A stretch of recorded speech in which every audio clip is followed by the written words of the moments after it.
بسم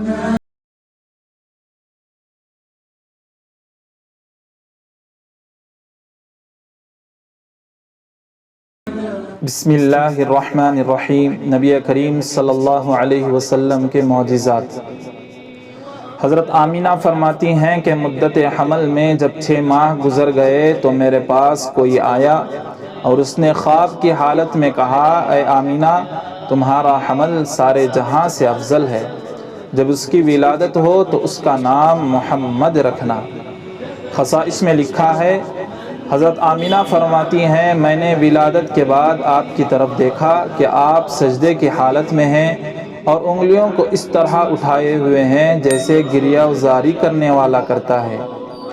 خصائص میں لکھا ہے، حضرت آمینہ فرماتی ہیں کہ حضور کی ولادت کے بعد میں نے دیکھا جیسے کوئی کہنے والا کہہ رہا ہو، محمد کو مشرق اور مغرب اور انبیاء کرام کی پیدائش کی جگہوں پہ لے جاؤ اور آپ کے سامنے جن و انس اور وحشیوں اور پرندوں کی روحوں کو پیش کرو، اور آپ کو حضرت آدم کی صفا، حضرت نوح کی رقت اور حضرت ابراہیم علیہ السلام کی خلوت، حضرت اسماعیل علیہ السلام کی زبان، حضرت یعقوب کی مسرت، حضرت یوسف کا جمال اور حضرت داؤد کی آواز اور حضرت ایوب کا صبر اور حضرت عیسیٰ علیہ السلام کا کرم عطا کرو، اور تمام انبیاء کے اخلاق حمیدہ اور فضائل جمیلہ سے آراستہ کرو۔ خصائص میں لکھا ہے، حضرت آمینہ فرماتی ہیں کہ حضور کی پیدائش کے وقت میں نے سنا کہ کوئی کہہ رہا ہو، خوشی ہو، خوشی ہو، محمد نے پوری دنیا کو تھام رکھا ہے اور کوئی مخلوق نہیں جو آپ کے حلقہ نبوت سے باہر ہو۔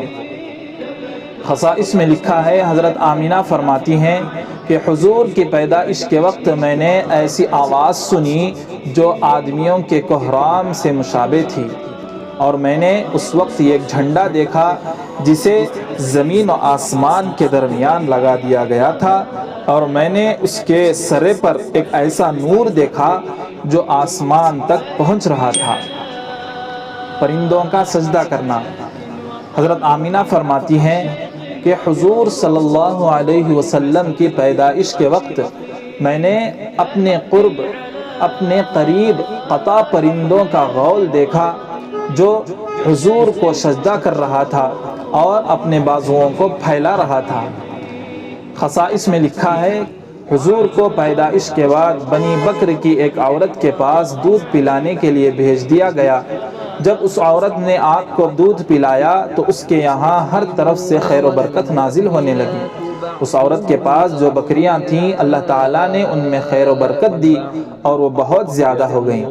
حضرت اکرمہ رضی اللہ عنہ سے روایت ہے کہ جب نبی کریم پیدا ہوئے تو ساری زمین نور سے منور ہو گئی۔ جب حضور صلی اللہ علیہ وسلم کی ولادت ہوئی تو ابلیس نے کہا، آج کی رات ایک ایسا فرزند پیدا ہوا ہے جو ہمارے کاموں کو خراب کر دے گا۔ حضور کی ولادت کے بعد شیطان آپ کے قریب ہونے لگا کہ اللہ تعالیٰ نے حضرت جبرائیل کو بھیجا، انہوں نے اس کو ایک ٹھوکر ماری اور وہ ملک عدن میں جا گرا۔ خصائص میں لکھا ہے کہ حضور کی ولادت سے پہلے شیطان 7 آسمانوں میں چلا جایا کرتا تھا، مگر جب حضرت عیسیٰ علیہ السلام پیدا ہوئے تو ابلیس کو 3 آسمانوں سے روک دیا گیا اور پھر وہ 4 آسمانوں تک جاتا رہا، لیکن جب رسول اللہ کی پیدائش ہوئی تو ابلیس کو 7 آسمانوں سے روک دیا گیا۔ السلام علیکم۔